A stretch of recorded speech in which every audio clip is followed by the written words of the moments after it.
And it takes a minute for someone to understand that image is just as important as impact and influence.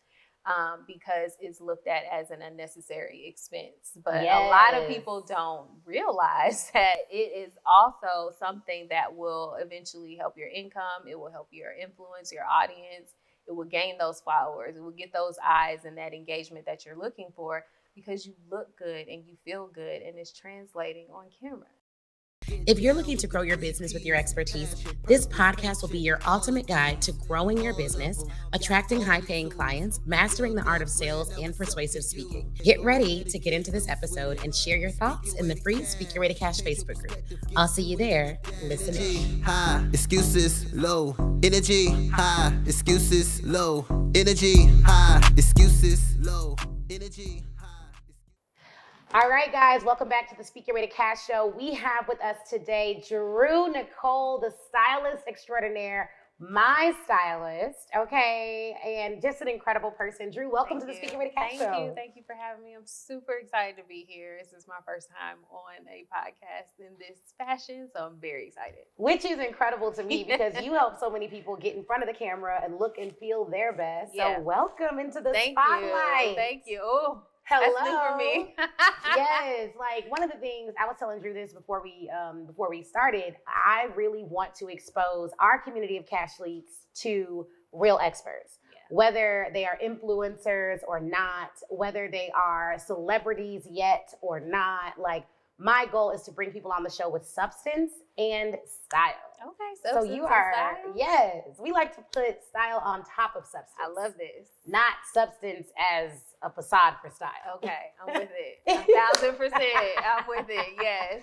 Yes, so tell everyone what you do and how you got your start. Yes, so my name is Nicole. I am a image curator and stylist for high-performing CEOs and women and men who are just ready for a complete transformation over their entire wardrobe. I got my start really about 15 years ago. In retail, I was doing visual merchandising. I was a visual merchandising manager. And I also interned for a stylist here in Atlanta at the time. And there, I got a taste of what celebrity styling was, but quickly learned that would not be my lane just because I enjoy really getting to know my clients and boundaries. I have boundaries. So I decided to take on the lane of personal styling. And with personal styling, I have gotten to know my clients, love on my clients, learn about their business, their families, their audience, and really style them from a more holistic approach. So it's an ongoing transformation when I'm working with someone. I like that. And now, we have a lot of speakers in the audience, experts, entrepreneurs, and people who are just building their brand. We have people watching right now who the only time they will speak will be on a live video, on a Zoom, or when they're creating content. Mm-hmm. Do you feel that every business owner, every leader needs to pay attention to their style?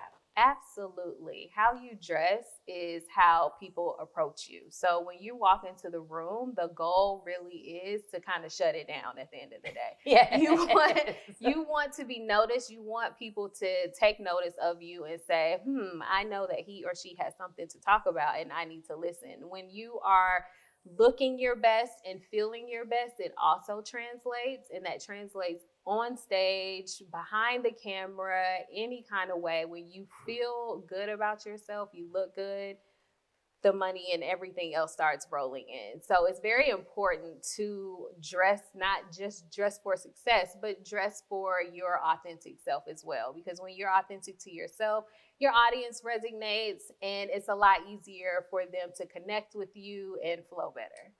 I like that. Now, one of the things that happened for me in the pandemic, and I don't know if anyone else can relate, let me know in the comments. But one of the things that happened for me was I did pageants. My mom is incredibly stylish. It was always a big part of my life. But during that pandemic, baby, all I looked like was bonnet, sweats, like T-shirt, I wasn't going nowhere. If I did get dressed, it wasn't never going to be from nothing but the waist up. Like it was pajama pants on bottoms all the time. You know what I mean? So I feel like I lost a bit of that style. What would you say to the person who's watching who wants to rediscover style? Start with where you are right now. Like, really dig deep within yourself. Figure out who you are right now as a person.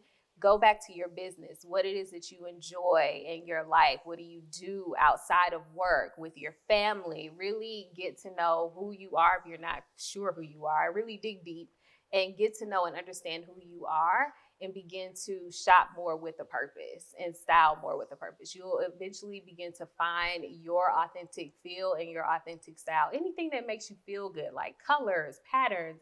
Colors are a proven thing that really does uplift your spirit and your mood. So diving into colors, diving into more patterns, getting funky with the silhouettes and the styles, like just enjoy yourself. Style is not supposed to be literal. You're not supposed to look like everyone else. You're supposed to go through your own authentic journey when it comes to style. What's the number one reason you feel like people who should hire a stylist don't? I think that they are afraid to have that come to Jesus moment with themselves about where they are. They're maybe embarrassed about where they are, maybe not really happy or comfortable in the skin that they're in currently. But my advice is always to dress where you are now, and you can work on yourself as the style transformation continues. But stepping outside of your comfort zone to allow a styling expert to come in and help you is just a way to assist and help with your confidence and your overall transformation, and just really helping you learn and understand your specific body type. So that's good. That's really good. Because one of the things that I discovered, so I don't know so basically, y'all can go back and look at my videos from like 2018, 2019, 2020, and then just check out a video from recently. It's a big difference in how I show up now than how I showed up in the past. I am a saleswoman. Like, I love numbers. I like sales. That's why we have the Speaking Ready Cash community and the mastermind. I did not, though, realize the connection between how I showed up and the money that showed up. That's good. And I feel like for a lot of business owners, we're so focused on bottom line, numbers, dollars, cents, impact, that we feel like there's a disconnect between the income and impact and image. And there's not. Like, there's not a disconnect. Like, when we improved our image, our income went up. When we improved our image, our influence went up and our impact went up. And what was so interesting is that more women started to be like, hey, who's your stylist? Hey, you've been looking better. I want to look better. Like, I want to feel better. You look more confident on camera. Is it helping you to do that? And it absolutely was. But we had a video that went viral, and it was solely, first off, my virality only happened after Speaking Ready Cash Live 2022, which you dressed me down for, number one. Those videos, I made sure my content was great, so substance was there. But I think I know that the style had a huge impact on those videos going viral. Which outfit was it? Man, the first one that went viral, because we've had like 6 or 7 of them that went viral. Yep, the black and white sequence, the blue jean earrings with the blue jean jumpsuit. What was the other one that went viral? The white suit with the fur. The white suit with the fur definitely had a viral video on that one. Oh, the pink dress with the fur.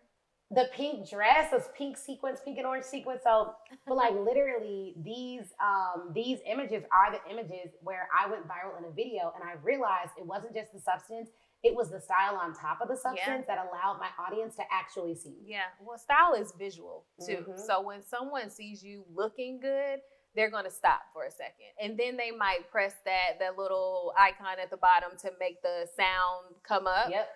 And listen. So style is the first thing that people will see. And I like to tell people that it's your first introduction to anyone. Before you open your mouth, they're going to see the way that you look first and whether or not they want to have a conversation with you. So it definitely does make an impact and super important. It makes a huge impact. And I want to say this, because I know there's a lot of women watching that are like, oh my gosh, are they perpetuating a particular beauty standard and blah, blah, blah, blah, blah. My style is the way I am because my personality is big hair, glam down to whatever, like fly outfits, sequins, jewelry. Like, that's me. But what would you say to someone who's like, oh, that's just not my style. Like, I don't want to dress up like that. Like, is there a lane for different Like, is there a lane for that? Like, what is that? Does absolutely. That matter? Your style is not for everybody. It's Right. not supposed to be for everybody. Right. So my job as a personal stylist is to get to know you and your personality and then dress for that. And then slowly ease you into more, if you want to, go into more eccentric things. So I'm not going to essentially throw you over the edge right away. We're going to baby step this and walk it out together and then learn your style together. And eventually it's just going to come and flow easy. That's good. Because I don't want y'all to think that I'm like, you better go get your hair and makeup done. You better hire a makeup artist and fly them in and fly your hairstylist in. Shout out to Precious, because I do be doing that. And shout out to Brittany, who's here, and Yogi, who's in Atlanta. But like, I invest in it because those are things that I really enjoy. Mm-hmm. But you got to find what you enjoy. And I think that there's beauty in discovering what you like. Absolutely. And there's beauty in discovering like, oh, that's me. Like, I really like that outfit. But the confidence, I've always felt confident, but I feel even more confident, like when I am well put together, and that's just not a distraction for me anymore. Well, because we are dressing you for your body type. Yes. So I've learned what Ashley's specific body type is, and now I dress you based off of those styles and silhouettes that will work for you. So that's another key component when it comes to finding your style, is really understanding your body type and how to dress the certain silhouettes against that. Yeah. And for speakers, let me just say, y'all, be careful, because them lights on stage are bright. Yeah. So you have to have like the right undergarments, the right, it's like, I am a big proponent, if you can, ask the organizer what's going to be the lighting. Yes. Is it going to be white light? Is it going to be harsh light? Yeah. Is it going to come right directly on top of me? Where is the lighting located? Send me pictures of the lighting setup. If you have pictures from speakers last year, send me pictures of them on stage so that I can kind of see what's going on. Another thing that we learned is material. Yes. So like what material the seats will be if I'm doing a panel, making sure I'm not sliding off. The weight of earrings is another big one. Apparently, with the mic, how you hold the certain mics that you use. There are so many different things that go into dressing a speaker or dressing you for your event or your virtual event. All of that matters, like camera angles, the type of camera that's being used, the lighting. You just have to really be very aware of the type of materials, the type of jewelry, whatever it is. You just really have to be aware of those pieces so that it does not interfere with your message and distract you, but it also doesn't interfere and distract the audience, because they're going to see and feel you being uncomfortable when you're on stage, and they're going to be like, oh, that's out of place, or and they're not going to be listening to your message. Nope. And you won't be able to listen to your intuition. Correct. So one of the things I will never do is, if an outfit doesn't work for me to go on stage, I will change outfits before I'll change my stage presentation. She does. Like, I will literally need, because I have crawled out of jails on stage. I get busy, okay? And so I want to feel so free on that stage that I could do anything. If I feel like I can do a backflip, I want to be able to do a backflip. I don't care if it's heels on or not. I will take my shoes off and switch. Like, all of the, like, you need to be as comfortable as you need to be in order to impact your audience. But your image, at least for me, maybe y'all are better than me, okay, child, but like, image distracts me from hearing intuition. If it's like an earring that's about to fall off, if it's like, I will literally take it off.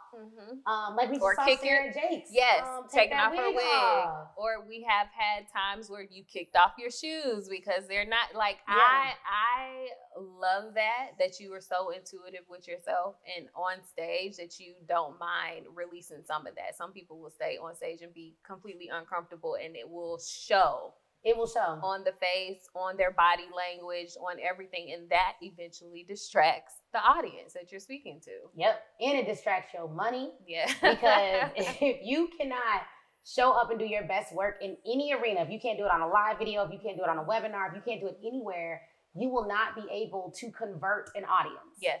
And when I say convert an audience, I mean either into raving fans or into clients. Like, you have to be able to convert that audience. And so one of the things I've talked to you about, like, even as now it's like, I'm your client, you're my client.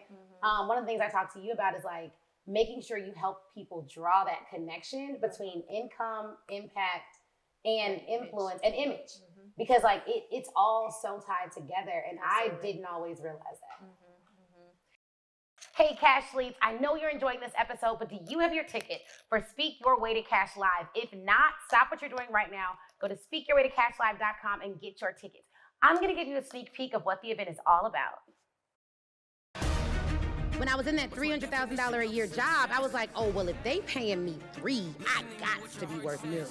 If you believe it'll transform people, your primary obligation has to be to sell them your stuff. I say it every time we come to Speaker Ready Cash events. This has been the event of a lifetime. This year's Speaker Ready Cash Live class is aiming to surpass the amount of money that last year's Speaker Ready Cash Live class made after the event. This is the number that was reported for our 7th year, $711,000. Within a month, I was up there doing a live training for her, and it was a 5-figure live training. 2 more 5-figure contracts came out of that deal. Allowed me to reach and get my first contract last year right after the event. I came here and made the investment, and just today, someone in that room heard what I said and provided me with an opportunity. So you cannot miss this. Invest in yourself to attend Speak Your Way to Cash Live.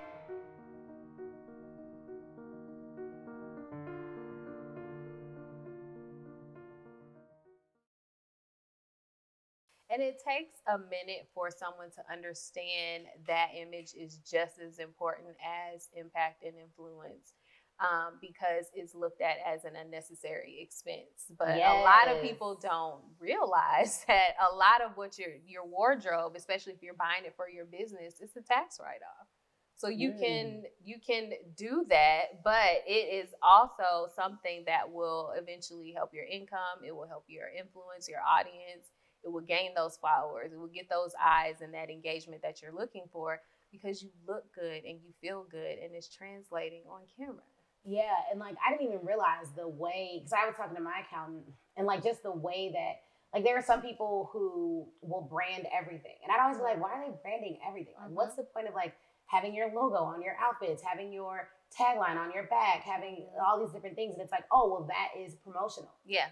And it's promotional even, I mean, not per the IRS. This is not tax advice, you guys. Correct. Talk to your accountant. Not tax advice. But like, it's promotional anyways, but it's not always a tax write-off unless the promotion is done in a certain way. Correct. With the outfit. Correct. So I definitely think I think that sometimes we just don't know. Mm-hmm. Like we just don't always know. And it's not something that our community and culture is really exposed to. Like this is the norm. Like stylists for celebrities. Like Yeah. I thought that. Yeah, yes. That is always the mindset. It's always, you have to be this top person. You have to have this amount of income in order to have a personal stylist. No, it's you start where you are and we go from there. I love that. I really love that. Now, you mentioned you don't work with celebrities anymore, or at least currently. Currently. Well, I guess, yes. You are low-key celebrity, actually. Right. Like, we're working on it.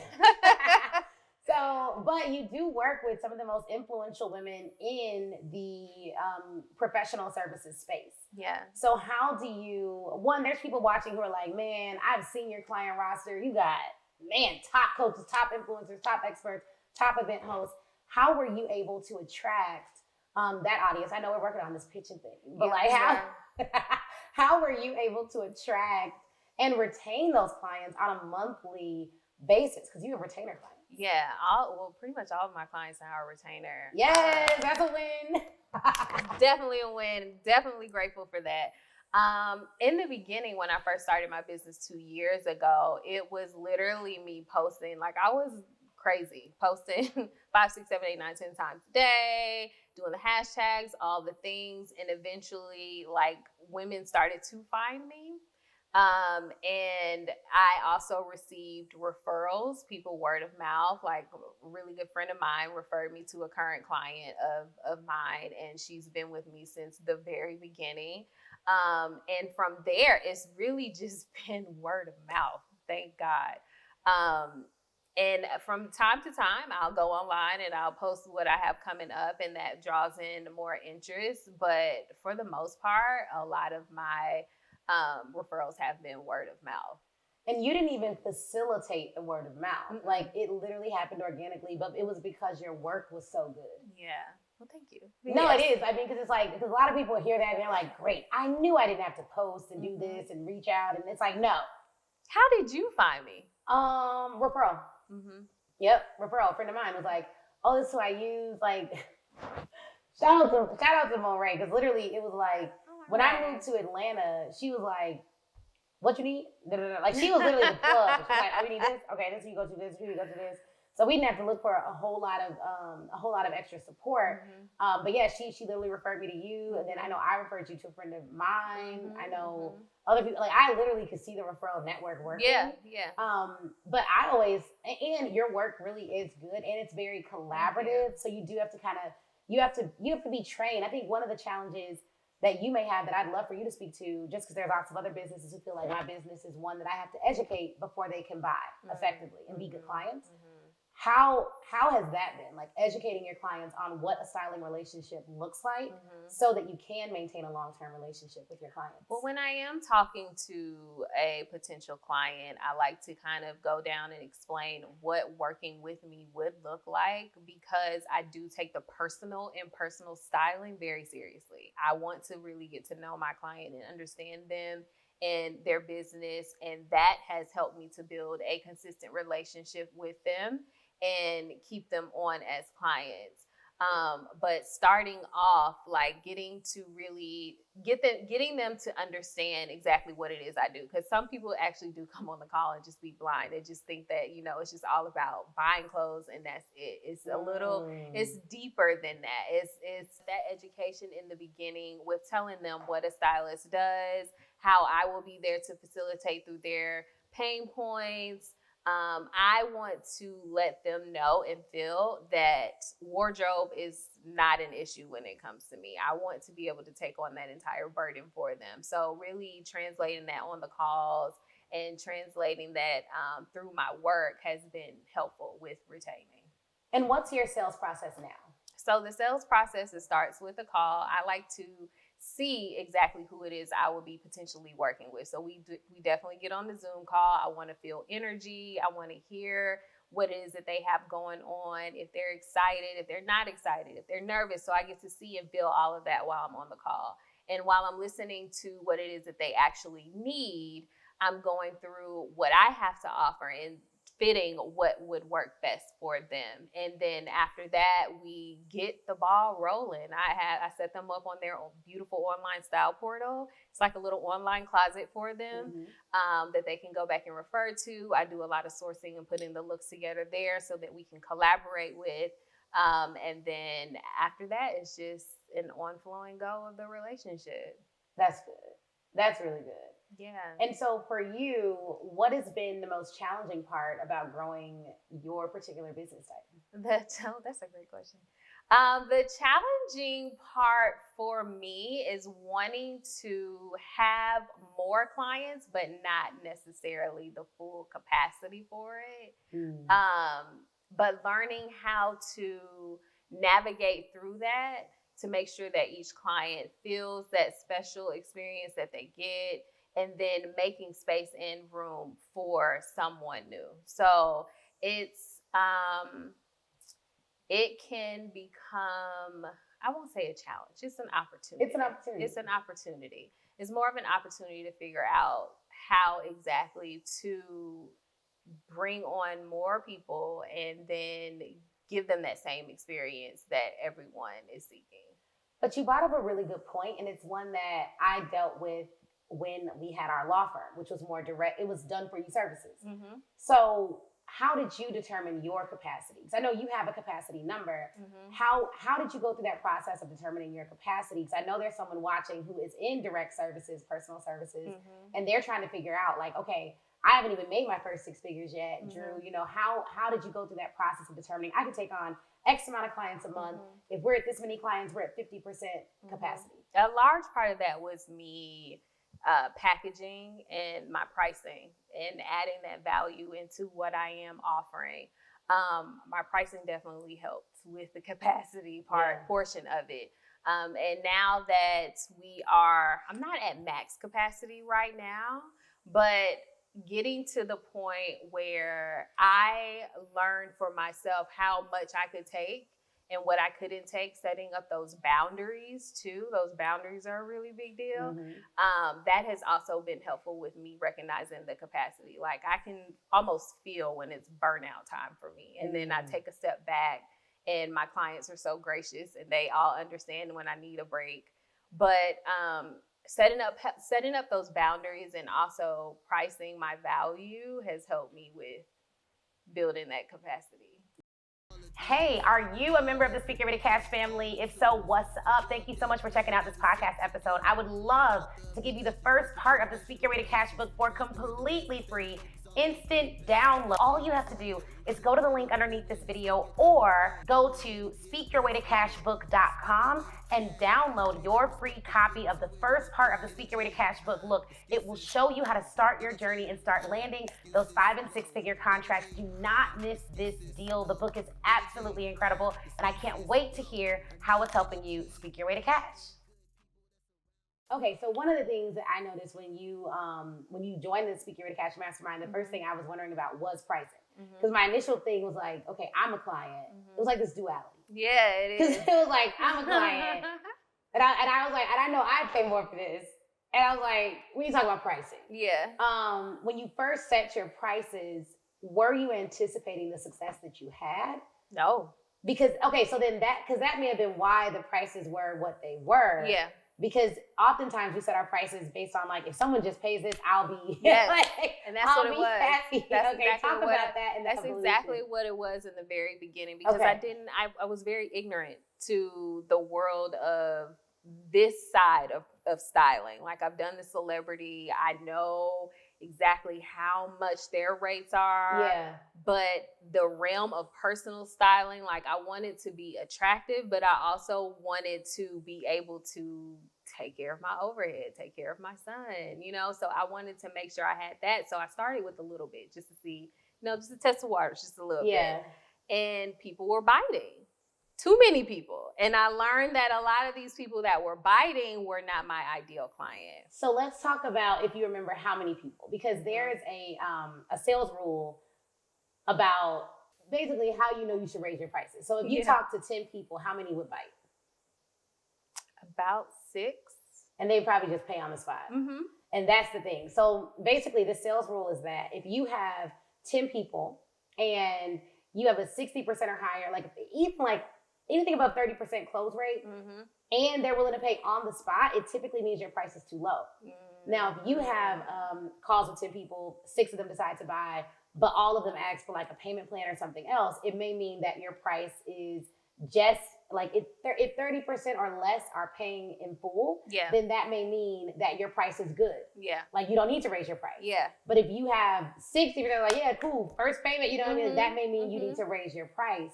And sometimes we set our prices based on it not working out versus on it actually working out. Yes. And my prices were low at that time, and I was doing all the things. What were they back in the day? Oh my gosh, I might be a little embarrassed to share. Oh, everyone's has. I used to have a $30 a month coaching program. Well, it used to be about $250. And what would they get? Everything. Everything. So like the same package like I'm on. They would get, oh! How long were the prices there? Well, once I joined a coaching program and realized that I was playing myself in my whole life, it wasn't there that long. Like, I got in and saw that I was heavily undervaluing myself. And I was working way harder than I was at my 9 to 5, trying to please the clients that signed up. And I realized that I had to make a change quickly. Like, I had to make this worthwhile. Are any of those clients still working with you? No. So it also meant that there was like a targeting issue there too. But what's so interesting is, and I think sometimes people say, my prices used to be so low, now my prices are higher, I don't have any of the same clients. And that's not my testimony. I had the right targeting. I just wasn't allowing them to pay me more. Because the $30 a month, we still got someone in our mastermind now who was in that program. Wow. When our event was $300 a month, like half of those people still come to our events now. That's awesome. It was the right messaging. It was literally just me not giving them the chance to come up. Yeah. And when I realized how much I was undervaluing myself and that I was not actually reaching the clientele, my messaging and everything just completely did a 180, and it just shifted. What was your messaging? What is your messaging now? My messaging back then was, hi, I'm a stylist here in Atlanta. If you're interested, please reach out to me. Now it's more specific. I work with high-performing CEOs and experts in their fields that are 7+ figure earners, and this is what I do. We're a personal stylist, and I am here to transform your wardrobe and through authenticity. I like it. Yeah, so you got more specific, called out the audience, explained a little bit about what you do. So there's even some education in there. Yeah. And then the person who fits that bill, like any 7-figure CEO is watching this right now, like she's your stylist, right? So absolutely. I'm your girl. So she's your stylist. Now, what about someone who's watching and they're like, well, I make $300,000-$400,000. I'm going to start getting on the speaking scene. I want to do more content. Because we use styling not just for big events, but like if I'm going on a show, if I'm going on a podcast, all of that. So what would you say to that person? Are they not ready for a stylist yet? Or no, it's not that they're not ready for a stylist. It's not that at all. It's really, you just have to start from the beginning. So I suggest to really cleanse your closet. I like to call mine a closet alignment. You cleanse your closet. You remove all of those pieces that are no longer serving you or who you are trying to become in the next 3 to 5 years. I like to, in the consult calls that I have, I like to ask potential clients, who do you see yourself as in the next 3 to 5 years? Tell me what she looks like. Tell me what he looks like. Explain what she's wearing. What is he wearing? What are the colors? What do you feel like? Like, I want them to feel themselves in that new space when they are explaining to me and talking to me and going through what it is that they want their transformation to be. So getting down to the nitty gritty of getting rid of that old stuff from your closet and sitting with the person that you are now and starting there, learning your body type, shopping with a purpose. When you learn your body type, you will then shop with a purpose, because you're not just wasting money on things that you see on the mannequin or something that's really nicely merchandised on the table. That's how retail stores get you. You buy all the nice, pretty laid out things, and then you go home and you try it on and it doesn't fit you, and you are upset and you don't have time to return anything. So it just sits there, and now it's outside of the return window, and you wasted money at the end of the day, and you're sitting there frustrated in your closet for another 30, 45 minutes trying to figure out what to wear. So starting from the very beginning, telling yourself or seeing yourself as your future self, and going through and pulling and buying pieces for that woman or that man, and starting from there. I love it. I love it. So one of the things we do on the show is we have a segment called Act Your Way to Cash, which is literally where I want you to give the audience something they can do in the next 24 hours to generate revenue in their business based on your expertise. Oh my God. So is there like a quick hack they can do, a quick cleanse, something that will help them feel more refreshed in their videos, anything like that? Act your way to cash. I thought you, when you said act your way to cash, I thought you meant like literally we're about to act. No. Take action, get cash. I would start with the closet alignment for sure, because when you get rid of all of those old pieces, you start to feel lighter. I like to tell clients that when we are removing old pieces from their wardrobe, to give those old pieces thanks for where it was in their life, and then make room and space for those new pieces of who you are becoming. So starting there, creating a budget, something small for yourself, creating a budget where you can go shop. You can shop within your means. You don't have to do the Gucci's and the Fendi's and all that other stuff, honey. You can wear some beautiful pieces of great quality for amazing prices. It just takes some hunting. But starting there, cleaning out the closet and shopping for something a little bit more on the realm of who you are becoming. I love that. I love that. So act your way to cash. Yes, act your way to cash. Okay, Drew, let them know where they can find you. If they're interested in styling, how can they reach out? Give them all your details. Yes, so you can find me on Instagram at Curated by Drew. I also have my website, curatedimagedesign.com. And I live on Instagram, honestly. I live on Instagram or my website Love it, love it, love it. Well, thank you for coming on the show. Thank you for being an amazing person. Thank you for being my stylist. Thank you for having me me. It has as really your helped. stylist. Yes, of course. It has helped a lot, and I just really enjoy working with you, and I'm always excited to introduce our community of cash leads to another amazing cash lead who is just changing the game and helping women feel more comfortable about who they are. Thank you. That means a lot. I appreciate it, seriously. Absolutely. I love working with you, and thank you for trusting me with your image and style. I appreciate you. Absolutely. All right, guys, another awesome episode of the Speak Your Way to Cash Show. If you would like to share this episode, please do leave us a comment, like, review, download it on Apple Podcasts, watch it on YouTube. Share it with a friend. And until next time, keep the energy high and the excuses low. And we'll see you next time on the show. Energy high, excuses low. Energy high, excuses low. Energy high, excuses low. Energy high.